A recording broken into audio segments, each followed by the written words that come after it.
Now's when the episode tries to get clever and fails embarrassingly. Well, how will he stabilize Gioconda?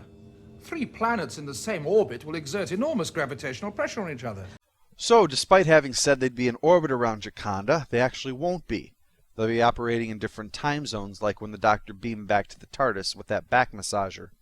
It's just something they do in this show, really. It's like hypnotism. You just have to accept that things work this way.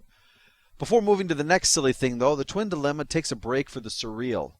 Master can travel in time? Thanks to me. Yet we cut away solely to show the evil villain chuckling evilly over nothing. Ha! Remember when I dropped that puppy down a well? Ha! That was some good evil. Oh, sorry, back to the program. Now's when the episode goes out of its way to explain with simple physics how the plan to save Gioconda will actually doom it. Physics so simple that physics doesn't even work that way. Well, both the outer planets are smaller than Gioconda. Well, that's obvious. Well, so's the consequence if they're brought any nearer the Giocondan sun. You're right. It'll get warmer there, and all the ice cream will melt. No, don't worry. The real explanation is even stupider than that. Why didn't I realize? Your mind was on other things, my friend. Yes, but to overlook something so simple. What are you two talking about? A matter of simple physics. The gravitational pull of the sun on Gioconda is more or less consistent, yes? Well, you got elliptical orbits in here, Doctor. Fine. We'll just accept that, all right? For simplicity, we'll accept it. Go on. I'll take your word for it. The outer planets are smaller. Place them where Gioconda is. How long do you think they will last? No time at all. Their orbit would rapidly decay and they'd crash into the sun. That's when you've gone to stupid. The force being more or less consistent thing is, in Newtonian terms, the product of their masses times the gravitational constant divided by the square of the distances from the centers of mass. In other words, the force remains more or less consistent because the mass of the bodies are more or less consistent. The force is smaller when the body gets smaller. That's why everything on Earth falls at roughly the same rate. The entire evil scheme hinges on a detailed explanation of physics as completely ignored on the very topic of physics. Now, on the commentary, this is hand-waved away with, oh, it's like Newtonian thinking but fails with Einstein or stuff like that. No, the kind of thinking never existed under any system, because when physics had this level of ignorance, it was believed that the sun went round the earth and the things wouldn't have fallen because they're in crystal spheres being pushed around by fucking angels. Since we have abandoned an angel-based viewpoint of physics, the plan is just plain stupid. Now, this is not what makes the episode bad. It's just one more thing that they have fucked up royally. Meanwhile, Mester is inspecting the TARDIS. Well, he's using his lackeys to do that. He's so damn lazy, even for a slug. But while he's snooping around the Doctor's ship, the Doctor is snooping around his egg hatchery. The eggs are devoid of their mucus, and who wants to eat eggs without mucus, huh? No, something is wrong here. He tries cutting one open with a laser, but all it does is make the egg glow. Thus we have our answer. The eggs will only hatch when exposed to extreme heat, which will happen when those planets fall into the sun, because that will cause the sun to explode. Because if you're going to have them fall out of the frickin' sky for no reason, why not turn them into anti-solar bombs while you're at it? Why not have them descend towards their inevitable holocaust while singing a Western ballad?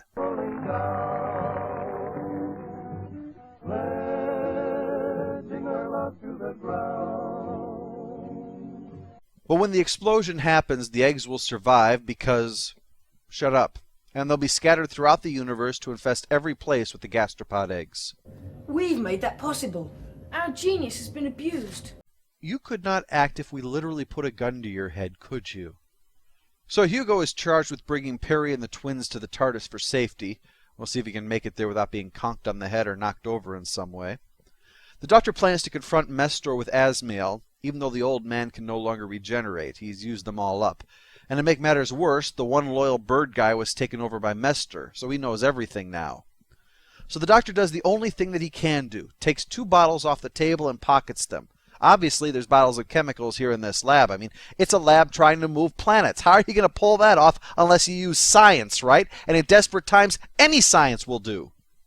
Well, Mester knows what they're planning, so it's time to recover the twins, and to do that, he'll marshal his force of highly trained guards. Yes, all 3 of them! This is not a moment for half measures.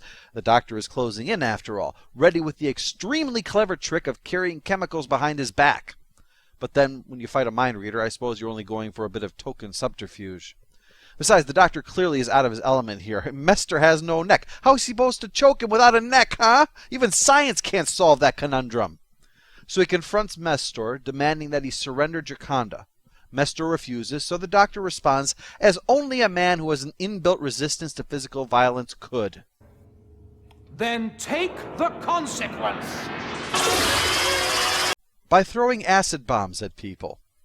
Well, as you can see, Mestor can protect himself, and with the guards finding our heroes, it seems to be all over.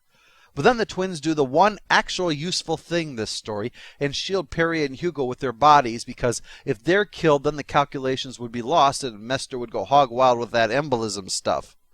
This sets up a gunfight, and like everything else, it's bad. The villains apparently will not fire until ordered to, so by the time that the one who is still armed is told that he can shoot, he's already dead. Hugo's knocked to the floor, but not wounded, because by this point he's just one huge piece of scar tissue. Well, having failed at his rare resorting to violence as the primary way of solving the problem, the doctor deduces from Mestor's impotent gesticulations that Hugo probably took some of the guards out, and decides to gloat at being at least on the same side as a victory, even though he had nothing to do with it. So Mestor announces that he will take over the doctor's mind and body. But rather than just doing that, he shows the doctor that first by taking over Asmiel's mind. Because the last thing he should do is exploit the doctor's overconfidence, right? But Asmiel insists that while Mestor is inside his mind, the doctor should go with Plan B, which looks suspiciously like Plan A. Throw another bottle of chemicals at Mestor. You know, this episode is so crap, I am honestly surprised they didn't throw salt at it. Well, this just leaves Mestor's mind in Asmiel's body, so the old guy does the only thing he can do to help save the day. He dies. Well, that's sorted out, I guess. What's happening? Oh, he's in agony. How can we help? Ah, he really is a cop, isn't he? 1/4 of the episode is still left, as it takes a long time to wander back to the TARDIS. Besides, now that Asmiel is dead, someone's going to have to take over as the leader of Gioconda. And God forbid it be one of the Giocondans. So the official ring of leadership will go to Hugo. Oh, he is wounded. How silly of me. Naturally, when he was knocked flat on his back as if struck in the center of mass, I should have assumed that he was hit in the arm. Anyway, though, the doctor can't leave without being a dick again, so Perry calls him out again when they get back to the TARDIS. Whatever else happens, I am the Doctor, whether you like it or not. Doctor Who is to take a rest. The BBC announced today that the Time Lord, who's been on our screens for some 22 years now, will be off the air for 18 months.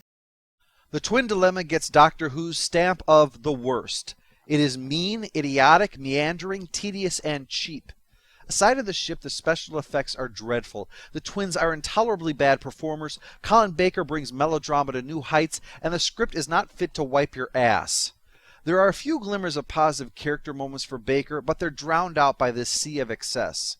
And it's my opinion that the Doctor's atrocious outfit eventually led to the cancellation of the program.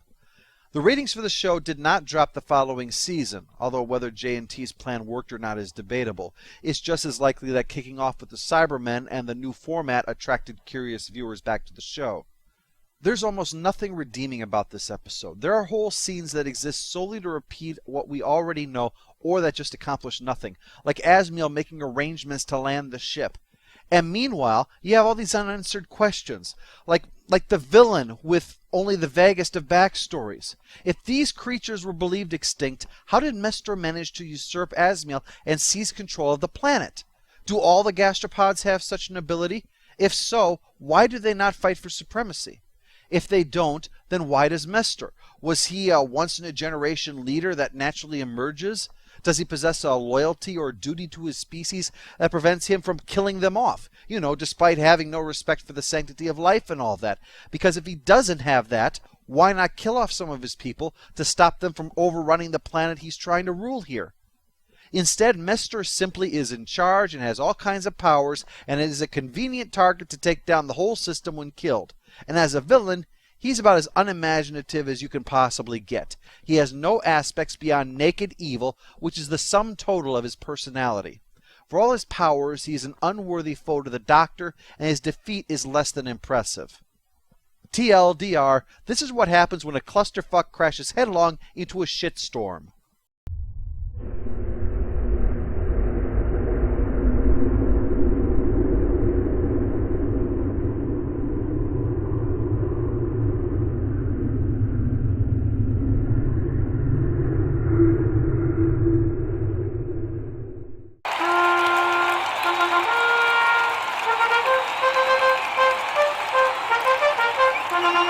All hail the Overlord! All hail the Overlord!